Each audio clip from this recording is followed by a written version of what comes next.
Elle a eu peur, donc elle n'a pas fait ce qu'il fallait. Ce qu'elle a essayé de faire, c'est de rouler plus vite que le chien, mais elle a pas pu, quoi. Et donc elle s'est fait attraper à la cuisse assez méchamment.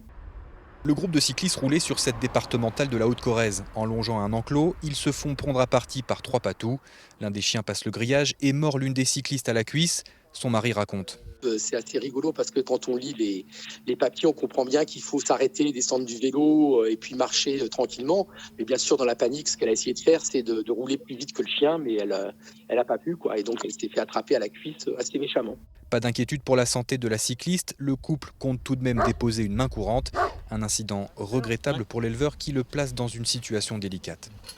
Je me sens mal par rapport aux personnes qui ont été mordues et je me sens mal aussi parce que bon, c'est quelque chose qu'on nous oblige à faire.